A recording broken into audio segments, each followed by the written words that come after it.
போன வருஷம் சிஎஸ்கே விளையாடுறதுக்கு யாரும் இல்ல அப்படின்னு அவஸ்தைப்பட்டா, இந்த வருஷம் யார விளையாட வைக்கணும் அப்படின்னு அவஸ்தைப்பட போறாங்க. Yes guys, CSK overseas slots காம்பினேஷன்ல ஒரு பெரிய ப்ராப்ளம் இருக்க போகுது. சிஎஸ்கே அதை எப்படி சால்வ் பண்ண போறாங்க அண்ட் கன்ஃபார்மா 4 ஓவர்சீஸ் ஸ்லாட்ஸ் பிளேயிங் லெவல்ல யார் இருக்க போறாங்க சிஎஸ்கே அப்படின்னு டீட்டெயிலா பார்த்துக்கலாம். அண்ட் கைஸ், போன வருஷம் மாதிரி தீபக் கூட விஜய் சங்கர் மாதிரி லோவர் ஆர்டர் ஹிட்டர்ஸ் இல்ல. இந்த வருஷம் மான்ஸ்டர் கார்த்திக் சர்மாவை இருக்காங்க அப்படின்னு சந்தோஷப்படுறதா, இல்லைன்னா அவருக்கு ஃபர்ஸ்ட் பிளேயிங் லெவல்ல சான்ஸ் கிடைக்கும் அப்படின்னு வருத்தப்படுறதா அப்படின்னு தெரியல. எஸ் கைஸ், கார்த்திக் சர்மாக்கு சிஎஸ்கே பிளேயிங் லெவலில் கன்சிஸ்டன்ஸாக சான்ஸ் இருக்கும் அப்படின்னு சொல்லியுமே டீட்டெயிலாக பார்த்தல. ஓகே வாங்க கைஸ், வீடியோக்குள்ளே போகலாம். ப்ரோ, கண்டிப்பாக கார்த்திக் சர்மா எல்லா மேட்சஸும் கன்சிஸ்டன்ட்டாக விளையாட போகிறாரு அண்ட் அவரோட ஸ்லாட் நம்பர் 6 தான் இருக்க போகுது அப்படின்னு ஈஸியாக சொல்லிடலாம். பட் ரீசெண்டாக காசி தாதா என்ன சொல்லியிருக்காரு ரெஃப் ஸ்போர்ட்ஸ் கிட்ட அப்படின்னா, தலா தோனி இன்னும் எங்களோட பிளான்ஸில் இருக்கிறாரு அண்ட் கண்டிப்பாக எல்லா மேட்சஸுமே அவர் விளையாடுறதுக்கான சான்ஸும் அதிகமாக இருக்குது அப்படின்னு சொல்கிறாரு. அண்ட் ஒரு ரீட்டைன் ஆயிருக்காரு அப்படின்னா கண்டிப்பாக எல்லா மேட்சும் விளையாட தான் போகிறார், இல்லைன்னா அவர் அப்போவே ரிட்டையர் ஆகி போயிருப்பார். பட் இப்போது தலா தோனியும் விளையாடுற ஒரே மேட்ச்சில் அண்ட் கார்த்திக் சர்மாவும் இருக்கிறார் அப்படின்னா லெவனில் கண்டிப்பாக சிஎஸ்கேக்கு இது ஒரு பெரிய அடி கைஸ்.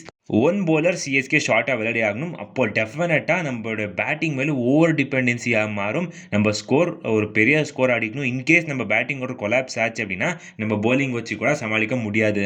அண்ட் ஆல்ரெடி நம்ம கிட்ட நல்ல டெத் போலர் இல்லை, நேத்தன் லில்ஸ் மட்டும்தான் இருக்காரு. ஸோ இந்த மாதிரி ப்ராப்ளம்ஸ் இருக்கும்போது சிஎஸ்கே கார்த்திக் சர்மா எடுத்து விளையாட வைக்குவாங்க. 14 crores கொடுத்துட்டோம். கண்டிப்பாக கார்த்திக் சர்மா எல்லா மேட்சும் விளையாடணும் அப்படின்னு சிஎஸ்கே ஃபோர்ஸ் பண்ணி ஏதாச்சும் பண்ணுவாங்களாம். எப்படி விளையாட வைக்க போகிறாங்க கார்த்திக் சர்மாவை, இதுதான் பெரிய ப்ராப்ளமே. ஸோ சினாரியோ 1 என்ன அப்படின்னா, தோனி இல்லை அப்படின்னா டெஃபினட்டாக கார்த்திக் சர்மா கண்டிப்பாக 100% விளையாட தான் போகிறாரு, டவுட்டே இல்லை. ஸோ அப்போது கார்த்திக் சர்மா விளையாடினா சிஎஸ்கே காம்பினேஷனுக்கு எதுவும் எஃபெக்ட் ஆகாது. நம்ம ஜேமி ஓட்டன் எடுத்துன்னு வந்து எப்படியோ அந்த ஸ்லாட்டை ஃபில்லின் பண்ணிடலாம் அண்ட் போலிங் ஆப்ஷனும் மாறிவிடும் அண்ட் ஃபினிஷர் எதுவுமே நல்லா இருக்கும். ஒரு Indian finisher Karthik Sharma and Jamie Orton அப்படின்னு சிஎஸ்கே மேனேஜ் பண்ணிடலாம். ஸோ இது சிஎஸ்கே ஒரு பாசிட்டிவ் வேல போகலாம். பட் இன்கேஸ் தலவு விளையாடுறாரு அப்படின்னா கண்டிப்பாக சிஎஸ்கே காம்பினேஷனுக்கு எஃபெக்ட் பண்ணோம். கார்த்திக் சர்மாவை விளையாட வைக்க முடியாது. இதர் கார்த்திக் சர்மா இல்லைனா தோனி, 2 பேரில் ஒருத்தர் கண்டிப்பாக பெஞ்ச் ஆகி ஆகணும். இல்லைனாவே சிஎஸ்கே 2 பேரும் விளையாட வச்சு ரிஸ்க் எடுக்கலாம் சிவம் துபே கிட்டேருந்து போலிங் எக்ஸ்பெக்ட் பண்ணி. ஃபஸ்ட்டு இதை பண்ணுவாங்களா சிஎஸ்கே? கார்த்திக் சர்மாவுக்கு 14 crores கொடுத்துட்டோம் அப்படின்னா விளையாட வைக்க போகிறாங்க 11 அப்படின்னா? இல்லை கேஸ், கண்டிப்பாக சிஎஸ்கே 14 crores கொடுத்துட்டோம் அப்படின்னு 11 விளையாட வைக்க மாட்டாங்க. இன்கேஸ் காம்பினேஷனுக்கு லாஸ்ட் மூமெண்ட் வரைக்கும் ஒரு செட் ஆகலை அப்படின்னா டெஃபினட்டாக பெஞ்ச் பண்ணிவிடுவாங்க. நெக்ஸ்ட் சீசன்லேருந்து வேணும்னா கார்த்திக் சர்மாவை சிஎஸ்கே யூஸ் பண்ண ஆரம்பிக்கலாம். எனவே ஒரு நம்பர் 6 செட் ஆனாலும் அண்ட் போலிங் ஆப்ஷன் ஓகே, இது இருக்கிற போலிங் ஆப்ஷனை அட்ஜஸ்ட் பண்ணிக்கலனாலுமே சிஎஸ்கே பெரிய ரிஸ்க் எடுத்து கார்த்திக் சர்மா விளையாட வச்சா மேபி அது பேக் ஃபயராக கூட ஆகலாம், இல்லைனா சிஎஸ்கேக்கு அது பெரிய அட்வான்டேஜாக கூட மாறல கைஸ். இன்னும் ஒரு 50-50 காலாக தான் இருக்குது கார்த்திக் சர்மாவுடைய ஸ்லாட் சிஎஸ்கேடைய பிளேயிங் லெவலில். என்ன கேட்டால் நான் ரிஸ்க் எடுத்து விளையாட வைக்க தான் போகிறேன். கார்த்திக் சர்மா லெவலில் விளையாடுத்தோம் ஓகே, நம்ம பேட்டிங் வச்சு பார்த்துக்கலாம். ஒரு 30-40 ரன் இன்னும் எக்ஸ்ட்ரா அடிச்சிடலாம் அண்ட் போலிங் யூனிட்டி எப்படியோ வச்சு மேனேஜ் பண்ணிக்கலாம் அப்படின்னு வச்சுக்கலாம் கைஸ். பிகாஸ் இப்போ தலைவாரி ஒரு எக்ஸ்பீரியன்ஸ் ஃபினிஷர் வராது. கண்டிப்பாக அது கார்த்திக் சர்மாவுக்கு ரொம்ப ரொம்ப ஹெல்ப்ஃபுல்லாக இருக்க போகுது அண்ட் சிஎஸ்கே டெஃபினட்டாக அதை யோசிப்பாங்க. பிகாஸ் கார்த்திக் சர்மாவுக்கு இப்போவே சான்சஸ் எல்லாம் கொடுத்து அடுத்த வருஷத்துக்கு குரூம் பண்ணி வச்சுக்க பார்ப்பாங்க. பிகாஸ் அடுத்த வருஷத்துலேருந்து தலை இருக்க போகிறது கிடையாது. டெஃபினட்டாக ஆல்மோஸ்ட் 14 மேட்சஸும் கார்த்திக் சர்மாவுக்கு லெவலில் இடம் இருக்காம அப்படின்னா கொஷன் மார்க் தான். பட் மினிமம் 7 மேட்சஸ் அதாவது எனக்கு தெரிஞ்சு கார்த்திக் சர்மா விளையாட தான் போகிறாரு கைஸ். இப்போ நீங்கள் சொல்லுங்கள் கைஸ், நீங்கள் தீபக் கூட விஜய் சங்கர் இந்த மாதிரி ஃபினிஷர் எல்லாம் போயிட்டாங்க அப்படின்னு சந்தோஷப்பட போகிறீங்களா, இல்லைனா கார்த்திக் சர்மா மாதிரி மான்ஸ்டர் பிளேயரை சிஎஸ்கே 7 மேட்ச் பெஞ்ச் போடணும் அப்படின்னு வருத்தப்பட போகிறீங்க அப்படின்னு மறக்காமல் கமெண்ட் சொல்லுங்க கைஸ். ஓகே கைஸ், இப்போ அப்படியே ஸ்ட்ரைட்டாகவே சிஎஸ்கே ஓவர்சீஸ் காம்பினேஷன் பக்கம் போகலாம். ஆக்சுவலாக கைஸ், போன வருஷம் சிஎஸ்கே யாரை விளையாட வைக்க போகிறாங்க அப்படின்னு வருத்தப்பட்டு தான் இந்த வருஷம் யாரை விளையாட வைக்கணும் அப்படின்னா ஒரு பெரிய தலைவலியில் இருக்க போகிறாங்க.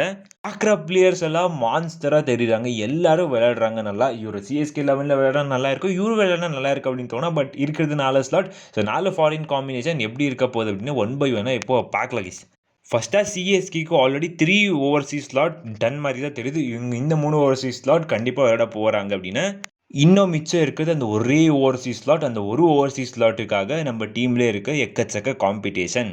கிட்டத்தட்ட அந்த ஒரு ஓவர்சீஸ் ஸ்லாட்டுக்காக 5 பிளேயர் காம்படிஷனில் இருக்காங்க. அந்த 5 பிளேயரில் யார் வர போகிறாங்க அப்படின்னு லாஸ்ட்டில் பார்க்கலாம். ஸோ ஃபஸ்ட்டாக சிஎஸ்கே கன்ஃபார்ம் ஓவர்சீஸ் ஸ்லாட் அப்படின்னு பார்த்தா அப்படின்னா 100% டெவால் பிரெவிஸ் எல்லா மேட்சும் விளையாட போகிறாரு. ஸோ டெஃபினட்டாக அவர் நம்மளுடைய மிடில் ஆர்டரில் தாங்கி பிடிக்க போகிறாரு அண்ட் நம்ம டீமுக்கு மெயின் பில்லர் மாதிரி இருக்கிறாரு கேஸ். அடுத்த ஒரு ஜென்ரேஷனல் டேலண்ட் அண்ட் சிஎஸ்கேக்கு கண்டிப்பாக அந்த ஆராவை கேரி பண்ண போகிறாரு. ஸோ டெவால் பிரெவிஸ் கண்டிப்பாக மஸ்ட் லெவலில் இருப்பார். அடுத்ததா நம்ம ஜெம் நூர் அஹ்மத் கண்டிப்பா இருப்பாரு கைஸ். நம்ம போன வருஷம்லாம் பேசிட்டு இருந்தோம் லைக் அவே மேட்சஸ்னா நூர் இருக்க மாட்டாரு, ஜட்டு அண்ட் ஆஷ் பார்த்துக்க போறாங்க அப்படின்னு சொல்லி. பட் இந்த வருஷம் நம்ம டீமோட லீடிங் ஸ்பின்னர் இருக்க போறாரு. ஸ்பின் அட்டாக்கே அவர் தான் லீட் பண்ண போறாரு. ஸோ நூர் அஹ்மத் தான் main key guys. Because Prashant Veer இப்போ தான் வராரு. ஸோ நூர் அஹ்மத் மேலே எக்கச்சக்க ப்ரெஷர் இருக்கும். அண்ட் கண்டிப்பாக எனக்கு தெரிஞ்சு நூர் அஹ்மத் போன வருஷம் விட இந்த வருஷம் எக்ஸ்ட்ராடினராக பர்ஃபார்ம் பண்ண போறாரு. ஸோ டெஃபினட்டாக second slot confirm Noor Ahmad guys. Third slot ஆப்வியஸாக பத்திரனா இல்லை. ஸோ டெஃபினட்டாக நேத்தன் எல்லிஸ் 14 மேட்சுமே விளையாட போகிறாரு. அண்ட் ஒரு பெரிய இம்பேக்ட் சிஎஸ்கேக்கு நேத்தன் எல்லிஸ் கிரியேட் பண்ண போகிறாரு கைஸ். ஸோ நான் பார்க்குறதுக்கு ரொம்ப எக்ஸைட்டட் இருக்கிறேன். நேத்தன் எல்லிஸோடைய டெத் போலிங் எப்படி இருக்க போகுது சிஎஸ்கேல அப்படின்னா. ஸோ டெஃபினட்டாக அவருமே கன்ஃபார்மான ஸ்லாட்டில் இருக்கிறாரு. ஃபைனலாக ப்ரோ மிச்சம் இருக்கிற ஒரு ஸ்லாட்டுக்காக எக்கச்சக்க காம்படிஷன் இருக்குது. ஜேமி ஓட்டனை விளையாட வைக்கல அப்படின்னு சில பேர் பிபிஎல்ல செம்மையாக பர்ஃபார்ம் பண்ணிட்டு வந்துருக்காரு. அண்ட் போன வருஷம் நம்ம ஆப்வியஸாக கரெக்டாக யூஸ் பண்ணல ஓவர்டானே, இந்த வருஷம் யூஸ் பண்ணலாம். அண்ட் ஒரு ஃபாஸ்ட் bowling ஆப்ஷன் சிஎஸ்கேக்கு மிடில் ஓவர் ஃபாஸ்ட் bowler போடுறதுக்கு யாரில் ஓவர்டானை யூஸ் பண்ணலாம். அண்ட் நல்ல ஒரு எக்ஸ்பீரியன்ஸ் லோவர் ஆர்டர் ஃபினிஷிங்கும் கிடைச்சிச்சு, ஃபாஸ்ட் bowlingகும் கிடைச்சிது அப்படின்னு ஒரு குரூப் ஆஃப் பீப்புள் சொல்கிறாங்க.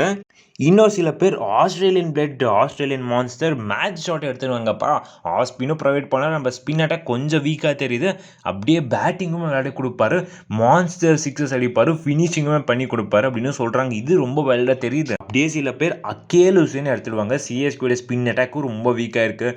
கண்டிப்பாக அக்கேல் ஹுசேன் நல்லா பவர் பிளேயில் போட முடியும், மிடில் ஓவர்ஸ்லேயே போட்டு கொடுக்க முடியும். அண்ட் ஃபைனலாக ஹேண்டியாக பேட்டிங்கும் எழுதி கொடுக்க முடியும் லோவர் ஆர்டரில். அந்த வெஸ்ட் இண்டியன் பிளேயர் இருந்து ரொம்ப நாள் அடிச்சு எடுத்துன்னு வாங்க அப்படின்னு சில குரூப் ஆஃப் பீப்புள் சொல்கிறாங்க. இதெல்லாம் வேணாப்பா, கண்டிப்பாக நம்ம ஃபாஸ்ட் bowling யூனிட்டை கொஞ்சம் ஸ்ட்ரென்தின் பண்ணுங்கள், மேட் ஹென்ரி எடுத்துன்னு வாங்க அப்படின்னு சில பேர் சொல்கிறாங்க. பிகாஸ் பவர் பிளேயில் ஈஸியாக விக்கெட் தூக்கி கொடுப்பாரு, கம்போஸை பெஞ்ச் பண்ணுங்கள், மேட் ஹென்ரி எடுத்துன்னு வாங்க அப்படின்னு சில குரூப் ஆஃப் பீப்புள் சொல்கிறாங்க கைஸ். அண்ட் இன்னொரு மான்ஸ்டர் விட்டியாப்பா அப்படின்னு சொல்லலாம், ஜாக் ஃபோக்ஸ். எஸ் கைஸ், அவரும் ஆப்ஷனில் இருக்கார், அவரும் எடுத்துன்னு வாங்க அப்படின்னு சொல்கிறாங்க.